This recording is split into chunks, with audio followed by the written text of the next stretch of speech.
Welcome to the Human Capital Innovations Podcast, your go-to source for personal, professional, and organizational growth and development. We hope you tune in often for all things people management, organizational development and change, organizational leadership, and social impact related. Maximize your personal and organizational potential with Human Capital Innovations Podcast.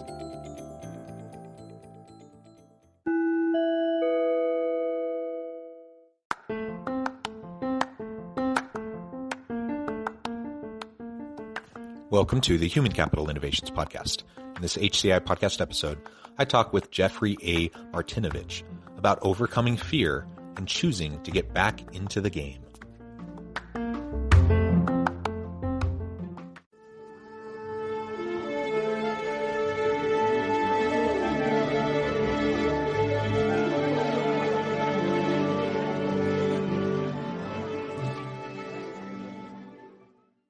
Jeff Martinovich, welcome to the Human Capital Innovations Podcast.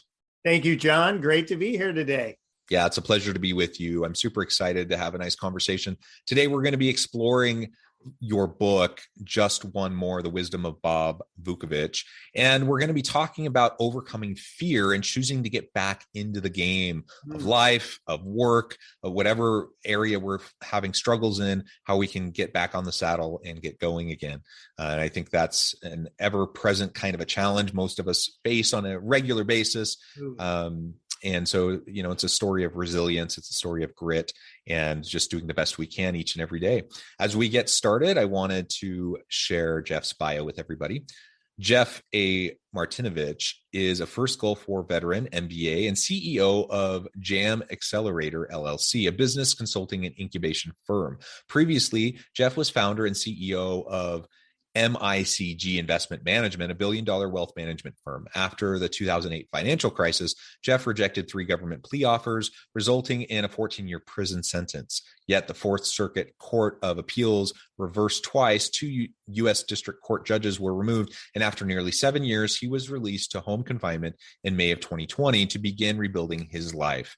And his book is Just One More, The Wisdom of Bob Vukovich. Such an interesting background. You don't get that one every day, do you, John? No, I mean, it is a bit interesting, and I appreciate you being open about it and vulnerable. And I'd love to hear just a little bit more about that. And then we'll dive on in to this idea of overcoming fear and choosing to get back in. Sure. Boy, it's a lot, but a quick synopsis is in 2008, when the whole world crashed there in our financial crisis, on Wall Street, nobody went to jail. Nothing happened to any of those people. But a lot of people don't realize they did go around. And a lot of us smaller companies, kind of what they call tier 2 investment firms, they shut down about 2,000 or 3,000 of these firms. And they do it by alleging nefarious activities and hedge funds and all those terrible things. And we had a fleet of attorneys, fleet of CPAs, and I knew that nobody in our firm had done that. And I had to make a critical choice. Was I going to, at this point, at one of the hardest points of my life, of course, stand up for what I believed was right. I was terrified, of course, but I did reject 3 plea offers. I'm the only crazy person that goes to trial against the federal government. 98.5% of those end in conviction. And certainly so did mine.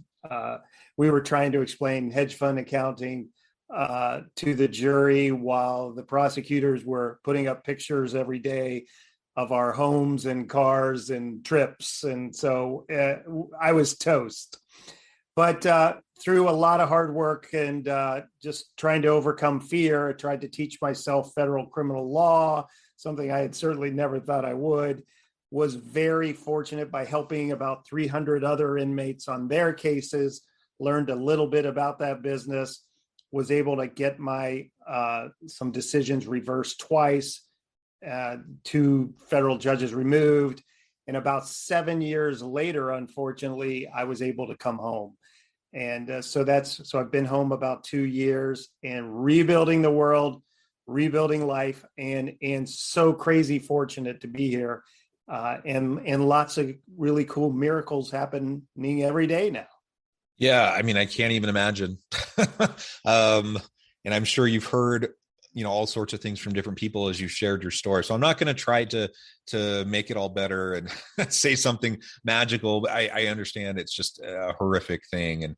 And I think going through experiences like that really put the test on people and how they're going to respond. So I'm curious, if you don't mind going into a little bit more detail, Sure. how you stayed positive, how you stayed resilient and focused on what you could control amidst, basically this whole situation that was out of control. Right. And, the worst part is not only, are you going through it, but I had a great group of shareholders, employees, and of course, my family.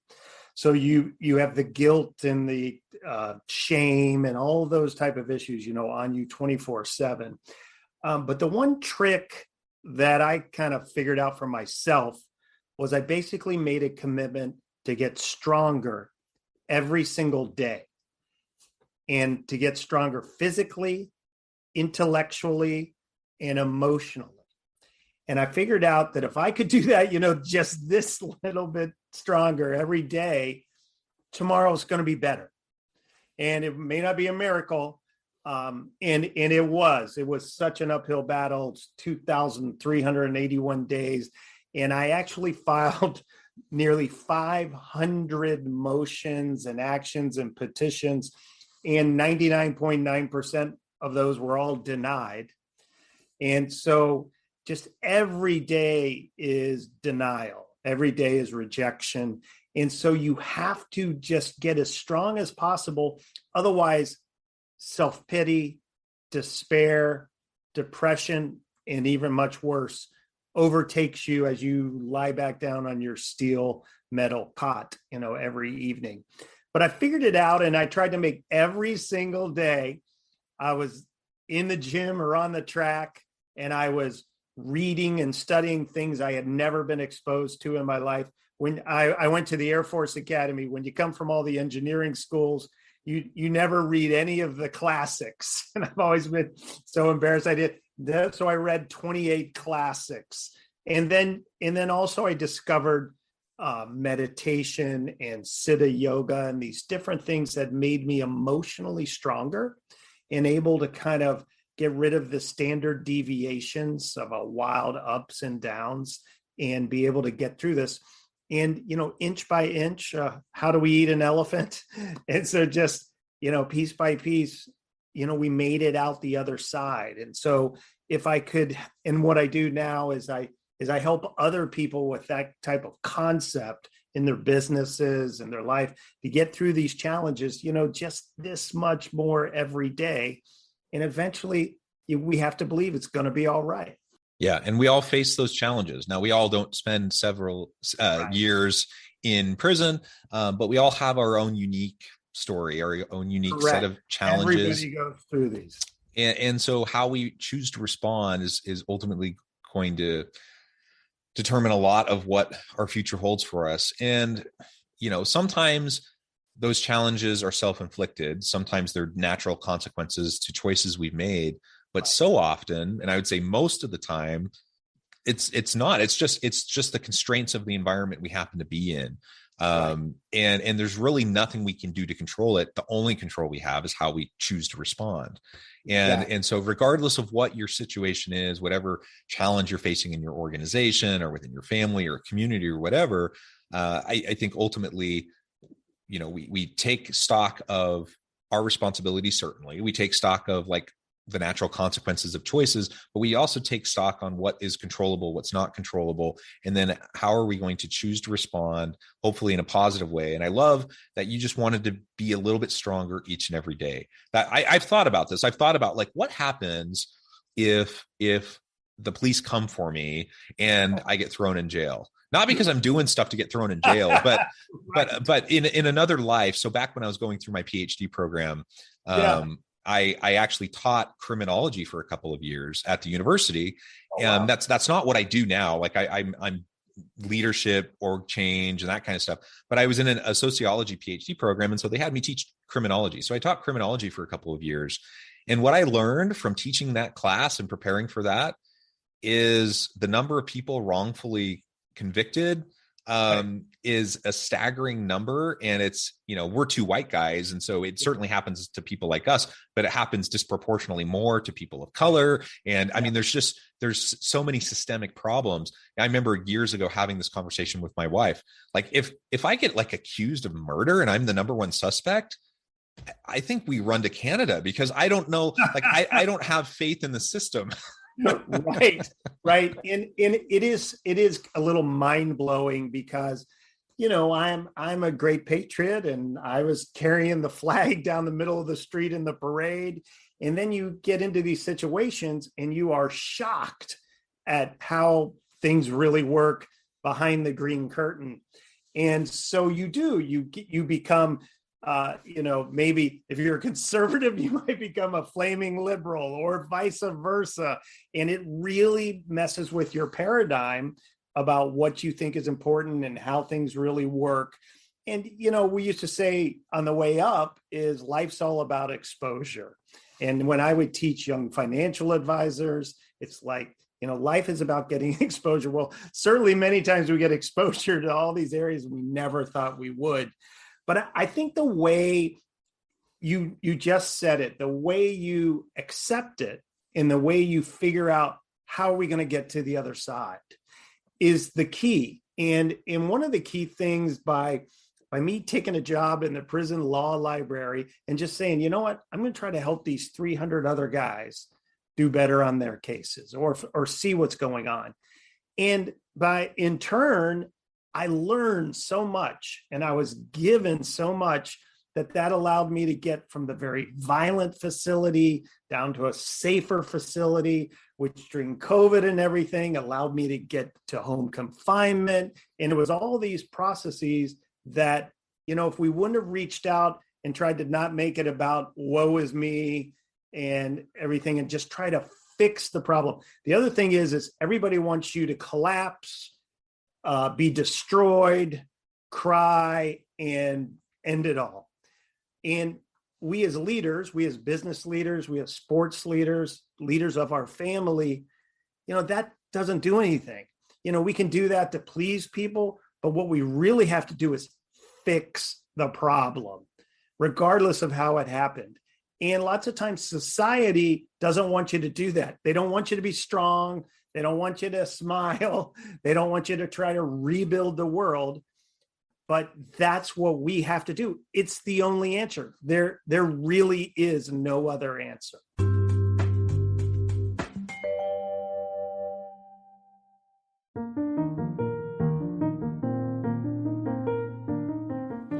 Check out our new weekly LinkedIn newsletter, Alchemizing Human Capital, exploring industry trends via original research and interviews with executives and thought leaders from across the globe. We look forward to having you join us.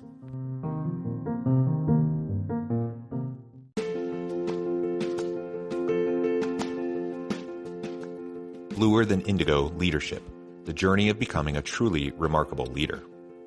Early in my adult life, I learned about an Asian proverb that translates as bluer than indigo. If you think about the color indigo, it is a brilliant, deep, and vibrant blue, what some would call the bluest of blues. To have something that is bluer than indigo is rare and truly remarkable. Contrary to popular myth, there is no one-size-fits-all or cookie-cutter approach to effective leadership. There is no silver bullet, no secret sauce, no go-to model that will solve all of your problems. The truth is, great leaders have all had their unique strengths and flaws, and have all had to discover and then pave their own distinctive path in their life's journey to fulfill their leadership potential. Bluer Than Indigo Leadership will help you discover your own path and explore those ordinary, everyday actions that will help you respond to an uncertain future and produce extraordinary results for individuals, teams, and organizations.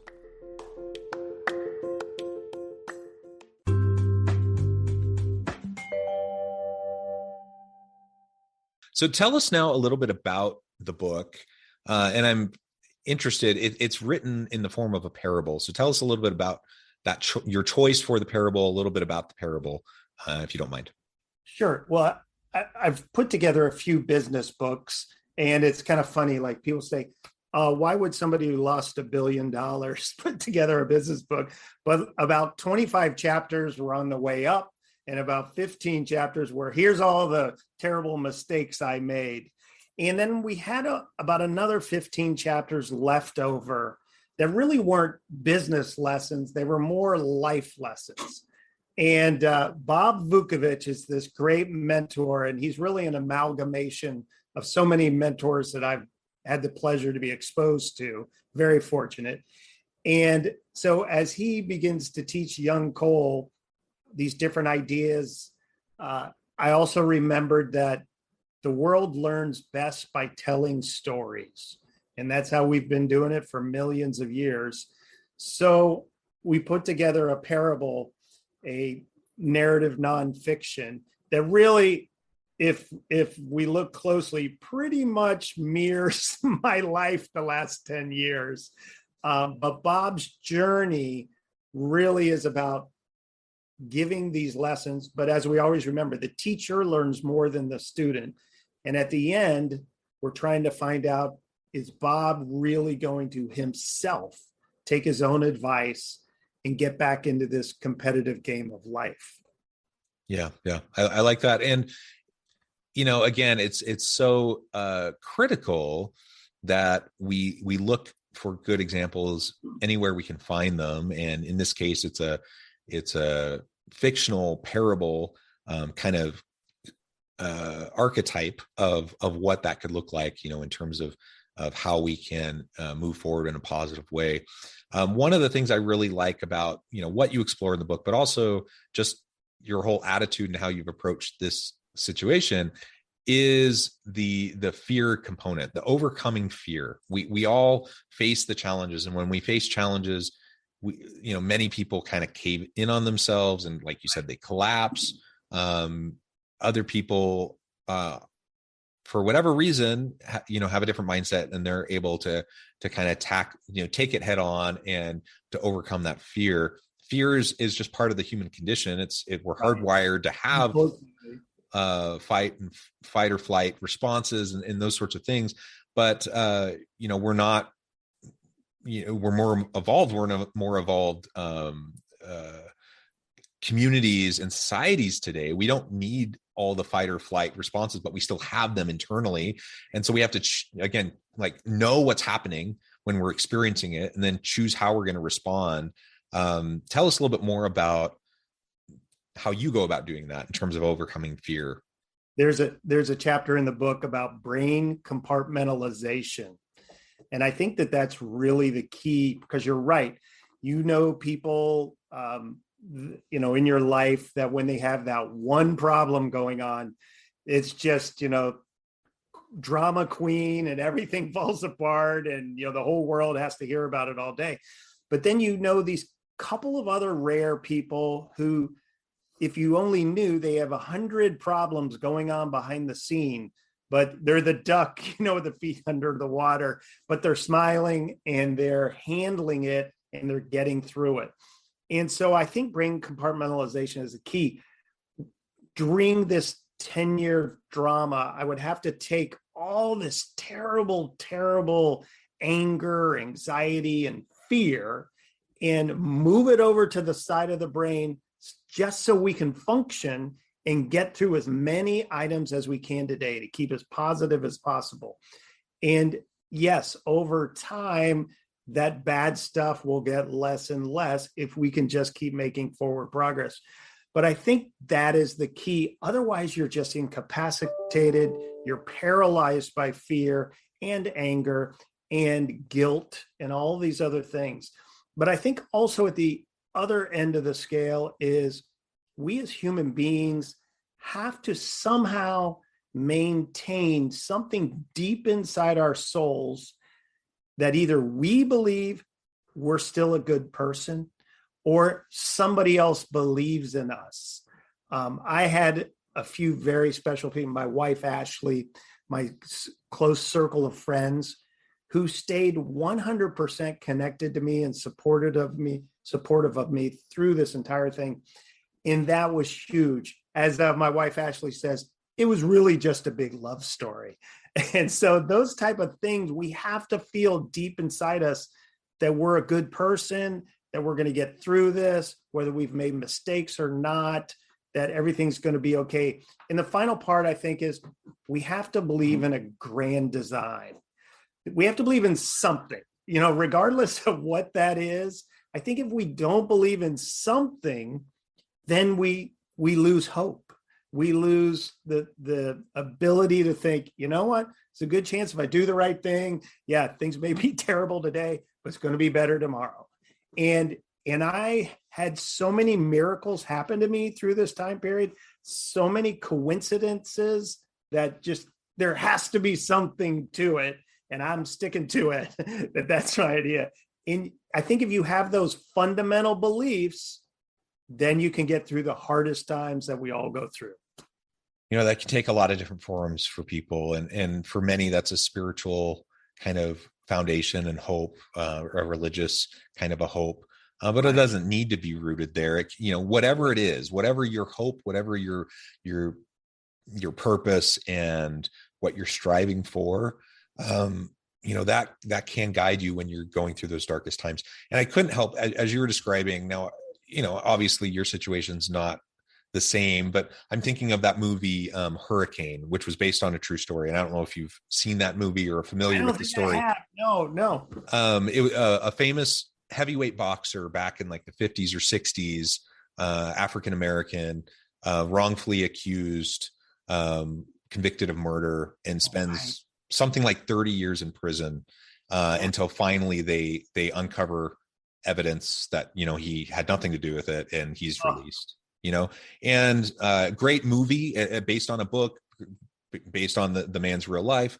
Denzel Washington played, if I'm remembering correctly, Denzel Washington was the actor, and it was just one of those both heartbreaking yet inspiring types of films.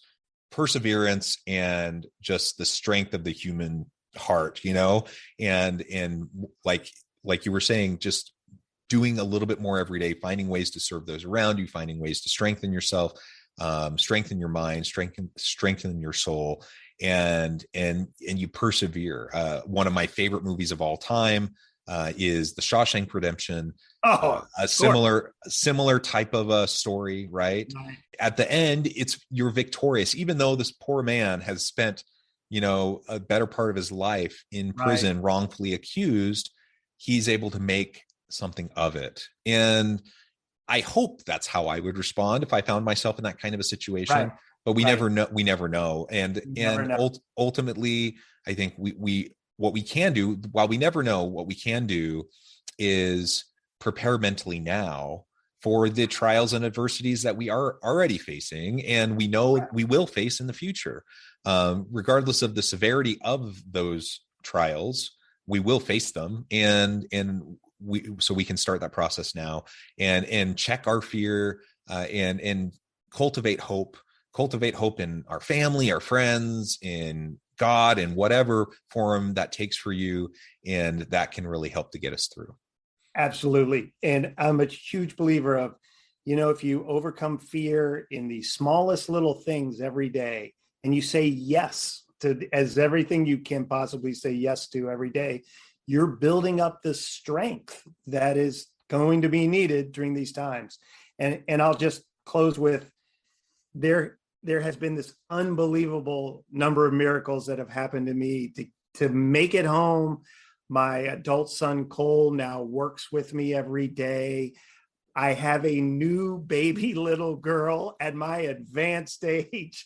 Her name is Carly, and with my wife, Ashley. And we have so much great business, coaching, speaking, consulting going on that I could have never imagined. And I almost gave up 100 times, and is just an honest answer. But once you get through that other side, it is hard to believe, but it can be phenomenal again. Well said, Jeff. I really appreciate your time, your insights, your wisdom. Before we wrap up, I just wanted to give you a chance to share with listeners how they can get connected with you, find out more about your work, and then just give us a final word on the topic for today. Sure. The easiest way is one website, www.jeffmartinovich.com. We have many other businesses and websites, but that's kind of a great repository there. and they can find out about our speaking, consulting, coaching, and mergers and acquisitions there. And then the last thing I would say, and I greatly appreciate this opportunity, John, is you talk about inspiration and hope today, and really it all can be better. It all most of the time will be better. And so if I could give any hope in my story of 10 long years of battling the world, just day by day, eventually the sun does come out, and eventually, it is a lot better. We just got to make it through. Thank you, Jeff. It has just been a pleasure. I encourage listeners to reach out, get connected, find out more about what Jeff can do for you. And as always, I hope everyone can stay healthy and safe, that you can find meaning and purpose at work each and every day. And I hope you all have a great week.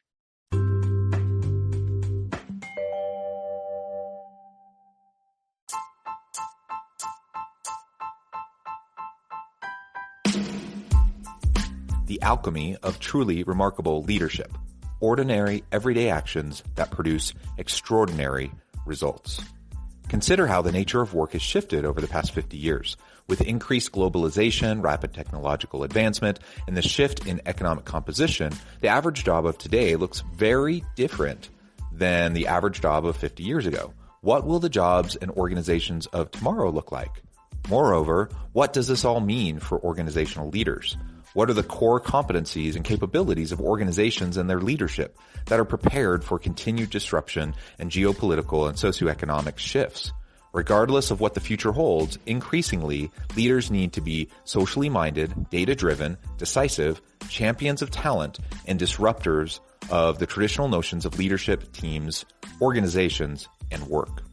The alchemy of truly remarkable leadership will help you to explore your own leadership competencies and capabilities and consider ways to apply and implement them into your workplace and personal life.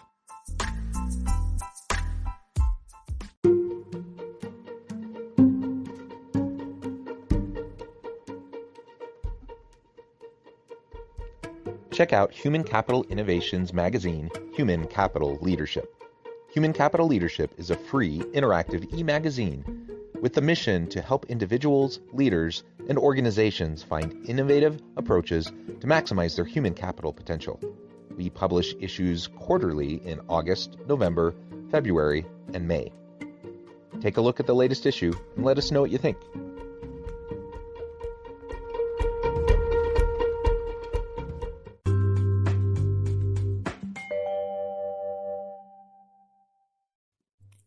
Thanks again for joining us for this episode of the Human Capital Innovations Podcast. I hope you stay healthy and safe and that you have a great week.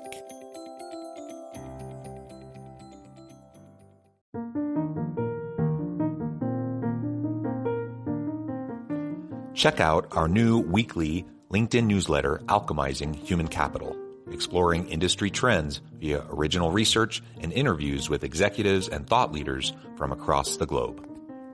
We look forward to having you join us.